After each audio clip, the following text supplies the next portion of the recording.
국내 최초로 개발되는 전투기용 장거리 공대지 미사일의 탐색 개발 업체로 LIGN-X1이 선정됐다. 탐색 개발이란 무기 체계를 개발하는 중간 단계로 개념 연구를 통해 기술적 가능성이 정리된 후 해당 무기 체계의 기본 설계와 실험을 할 시제품을 제작하는 것이다. 군과 방산업계 관계자들에 따르면 지난해 12월 장거리 공대지 미사일 탐색 개발 업체의 선정 결과가 발표됐고 1월 초 LIGN-X1의 공문으로 전달되었다. 한국형 전투기에 장착될 국산 장거리 공대지 미사일은 개발을 위해 8,100억 원이 투입될 예정이며 2029년 배치를 목표로 하고 있다. 장거리 공대지 미사일 탐색 개발 사업은 지난해 방산업계의 뜨거운 이슈 중 하나였다. 미래 먹거리로 양산에 들어갈 경우 수조 원대 사업으로 발전할 가능성이 높은 까닭에서다. 때문에 우리나라를 대표하는 미사일 업체인 LIGN-X1과 주식회사 한화방산이 이를 두고 사활을 건 싸움을 벌였다. 경쟁 결과 주요 7개 항목 가운데 미사일 개발과 관련된 4개 항목을 LIGN-X1이 선점하면서 마무리됐다.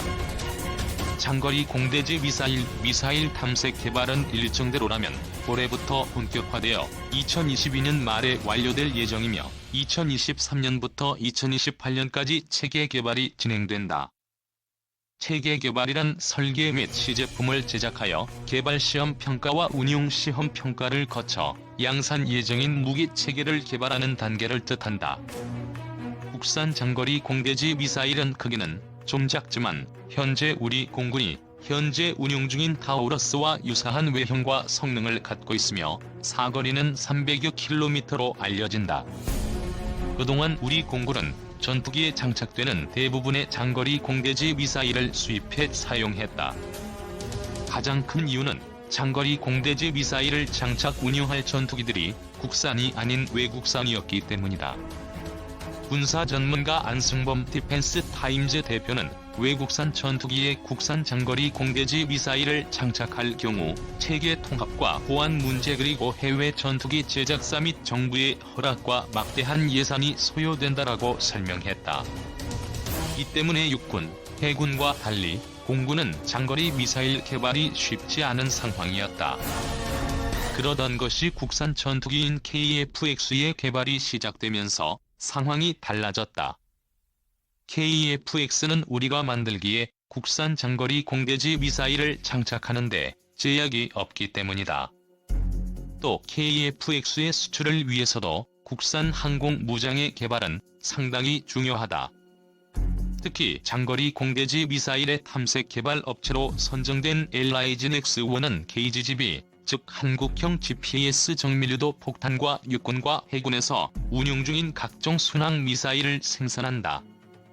이 덕에 국산 장거리 공대지 미사일 탐색 개발 사업에서 비교적 유리한 위치에 있었다. LIGN-X1은 유도무기와 관련한 기술력을 바탕으로 성장해왔다. 휴대용 지대공 미사일인 신궁, 경우뢰인 청상어 등에 대한 수요가 늘면서 2005년 4,220억 원이었던 매출액은 2009에서 2012년 9천억 원대로 증가했다. 2010년 이후엔 함대함 미사일인 혜성과 장거리 대잠 미사일인 홍상어 납품이 본격화됨에 따라 매출이 2012년 9,521억 원에서 2015년 1조 9천억 원으로 2배가량 늘었다. 하지만 최근 몇 년 사이 주식회사 한화방산과의 유도무기 경쟁에서 줄줄이 연패하면서 좋지 않은 실적을 보여주었다. 이제 장거리 공대지 미사일의 탐색 개발 업체로 선정되면서 향후 LIGN-X1의 실적도 개선될 전망이다. 위기에 처한 한국형 전투기 KF-X. 한국형 전투기 KF-X를 포함한 국산 군용기가 동남아 시장에서 밀려날 위기에 처해졌습니다. 세계 항공 우주 산업 시장에서 한국 기반이 미약하지만 말레이시아, 태국, 필리핀, 인도네시아 등 동남아시아에서 우리 군용기가 잘 쓰이고 있었습니다. 하지만 최근 들어 미국 및 유럽 방산업체들이 동남아 시장에 뛰어들 조짐이 보이며 우리나라 입지가 흔들릴 수 있다는 우려의 목소리가 높아지고 있습니다. KF-X 개발에 참여한 인도네시아는 전체 개발비 8조 5천억 원 중 20%인 1조 7천억 원을 부담하기로 했으나 2018년에서 2019년 분담금을 내지 않았습니다. 방위 사업청은 인도네시아 대통령이 사업 참여 의지를 표명했다. 분담금 납부가 이행될 수 있도록 협의 중이라 전했습니다. 하지만 프랑스 경제 전문 매체 라트리뷰는 인도네시아 국방부 장관의 파리 방문은 프랑스제 무기 구매 협상을 마무리하기 위해 계획됐다고 보도했습니다. 이 매체는 최종 계약이 맺어지지 않았다며 인도네시아가 다소 라팔 전투기 48대와 TCNS의 스콜펜급 잠수함 4척, 고윈드급 초계함 2척 구매를 희망한다고 전했습니다. 위도도 대통령은 2020년 리더십 회의 직후 프랑스 무기 구매는 아직 결정되지 않았다면서 프라보워 장관이 프랑스와 한국, 동유럽 국가 무기 구입에 대해 평가했다. 곧 결정할 것이라 말해 그 배경에 관심이 쏠렸습니다. 방산업계에서는 인도네시아가 KF-X 개발 분담금 지급을 미루는 상황에서 미국과 유럽 방산업체의 움직임이 심상치 않다는 반응입니다. 프랑스 해군의 라팔은 세계적 항공전자업체인 텔레스가 개발한 다기능 이상 배열 레이더와 전자장비를 장착했습니다. 프랑스, 미국, 유럽에서 사용하는 대부분의 항공무장 운용이 가능합니다. 스칼프 장거리 공대지 미사일까지 장착할 수 있습니다. 그러나 라팔은 해외 판매 실적이 좋지 않아 2024년까지 180대를 구매하는 것에 인도, 이집트, 카타르가 100대를 도입했고 시리아, 리비아 등 실전 경험을 쌓았습니다. 그러나 벨기에, 캐나다, 싱가포르, 브라질 등에서는 고배를 마신 상태입니다. 새로 만든 전투기의 손익분기점은 300대 안팎이므로 20년이 흘렀어도 손익분기점을 넘지 못한 셈입니다. 이는 프랑스 항공우주산업에 악영향을 미칠 뿐더러 라팔 장비와 부품 생산에 참여한 협력업체 이탈을 막을 수 없게 되었습니다. 프랑스가 라팔의 인도네시아 판매에 적극적인 이유입니다. 미국과 러시아도 마찬가지로 인도네시아 시장 공략에 나설 태세입니다. 인도네시아는 미국 로키드마틴 F-16V 32대를 구매할 예정이라 밝혔고 러시아는 Su-35S 11대 판매 계약은 이루지 못했지만 판매 시도를 지속할 것으로 전망됩니다.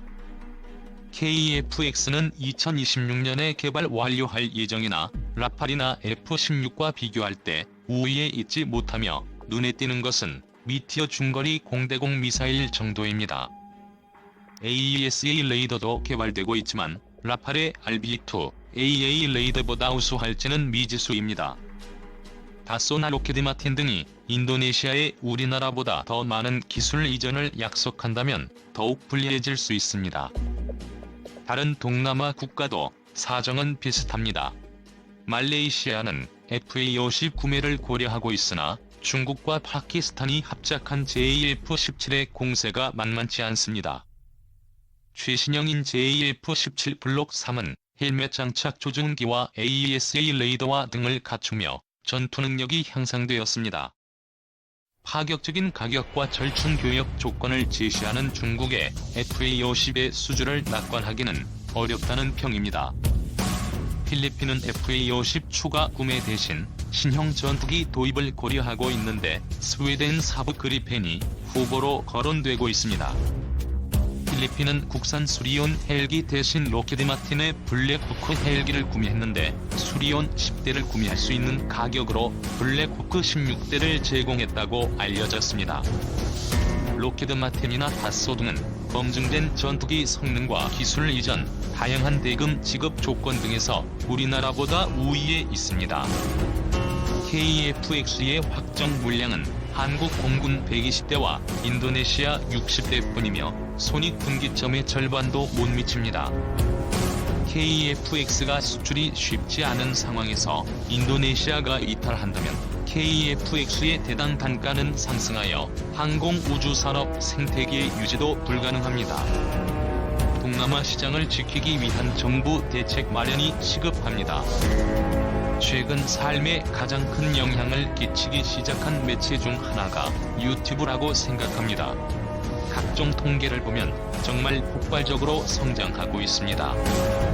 그만큼 다양한 사람들에게 많은 영향을 끼치고 있습니다. 제가 밀리터리에 관심이 많아 밀리터리 분야의 동영상을 자주 시청합니다.